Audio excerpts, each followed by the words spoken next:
My name is Dario Cortese, and despite my name, io parlo solo 7 parole di italiano. Because despite that I have Italian name, all my life I'm living at the northern outskirts of Ljubljana, and for the past few years I also have another base camp in Cerkno, small town in western Slovenia.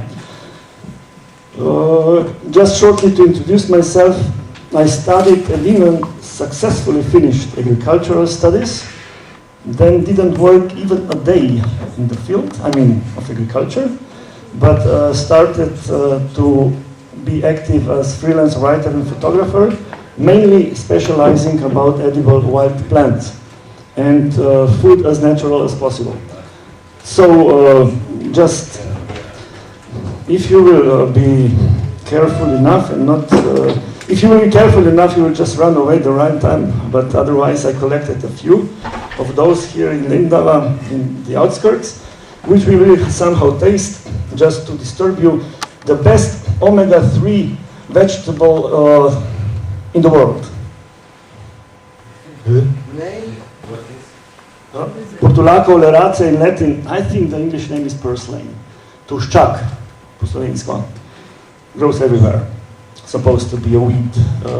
But as said, the highest known content of omega-3 fatty acids in a vegetable in the world. I just said this to disturb you. And I wanted to connect to Boris' lecture and to be more technical in the beginning. Now we are speaking about omega-3, omega-6, omega-9, omega-12. What the hell is it all about? Chemistry, biochemistry. The only subject that I really liked when studying agriculture were just before mentioned. Chemistry, biochemistry, and botany. So, to be more technical, but it's very nice to know because we are somehow this or that way working in the field with omegas. Fatty acids are pretty long chains of acids indeed, and each has one end and the other end. So somebody in the past, I don't know who it was, who he was, who she was, said, I'm alpha and omega. So, but now I will have to take this on, down. So if I say this is the beginning, this is the end from my side. This is alpha, this is omega from your side. This is alpha, this is omega. And I do not know, but very likely guess why the chemists named the fatty acids 3, 6, 9, and so by the carbon molecule after which the first double bond is there. So omega-3 is carbon, alpha, omega. Omega-1, that's the end. 1, 2, 3, between third and the fourth is the first double bond. Somehow easier than to say alpha 15. Eh?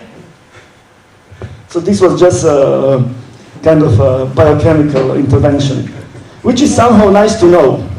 And also what is important to connect with the lymph system and the blood. It's interesting that saturated fatty acids have longer shorter chains. That means pork fat and so on. And they are mainly, the fatty acids with shorter chains are mainly transported through blood. Like the, what was the name of the girl? Eh? Yeah. And the long chain fatty acids are transported through lymph system, which means that they cause more burden to the lymphatic system than the saturated fats and the transformed fatty acids as mentioned in the lecture before. So not all of the unsaturated fats are good, and most of the fats are very good, just depending on the combination. Yeah, so not to be too technical anymore, although I like the theme very much. Then I have to find my, we say plonk listek in Slovenian. The main theme of my talk, and then also for a short testing, is combination of edible wild plants together with different hemp products, seed and onwards. But to introduce, I didn't really hear like an overview of whatever is available for food from hemp. I will shortly, I hope really shortly, state the nutritional basics of hemp, parts and basic methods of preparation, and then hemp wild food combination. I propose that we just go out there and mix a little bit with all these things. But a few words about edible wild plants. Slovenia is pretty small, 300 kilometers in diameter, southwest, northeast. But in this small place, there are more than 3,000 plants which grow just by themselves. That means wild. Almost half of them, or roughly half of them, are edible. Some are very good, some are acceptable, some are okay. Yes, they're not poisonous, but what use can I make out of it? Only 10 or 30, 10, 20 are deadly. So not really much, eh? But unless you know, and you don't know them, each year a few people die in Europe by eating meadow saffron instead of ramsons. This means Colchicum autumnale instead of Allium ursinum. Medve hodma is in Hungarian, if it helps. Ramsons. Yeah, and edible wild plants are extremely powerful resource of very dense food, in the sense that there are lots of minerals, 3 to 4 times more than in cultivated plants. Also the same value is for vitamins.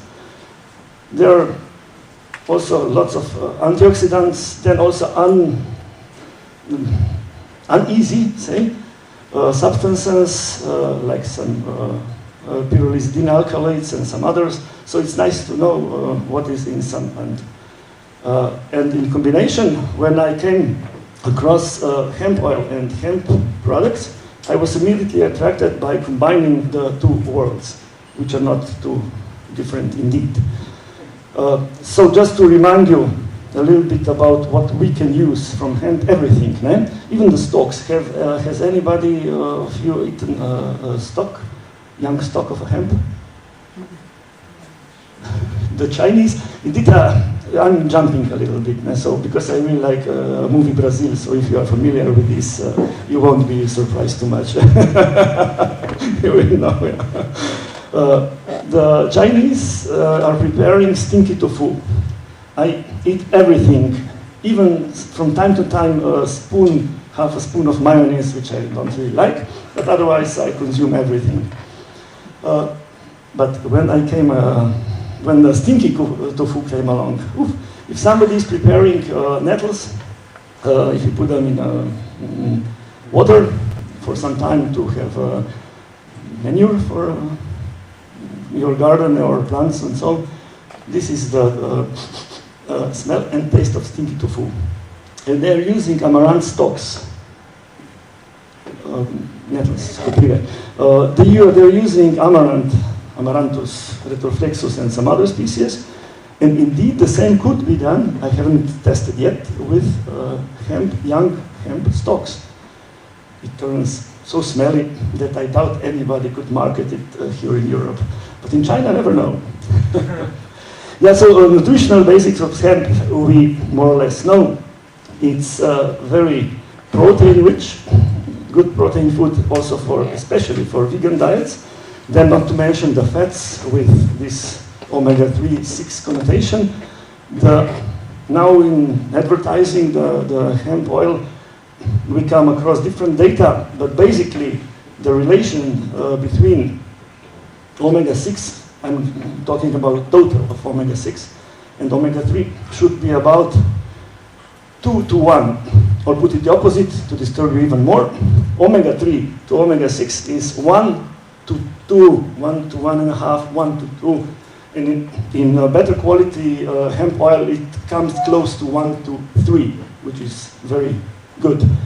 Otherwise, most of other oils they don't have this relation.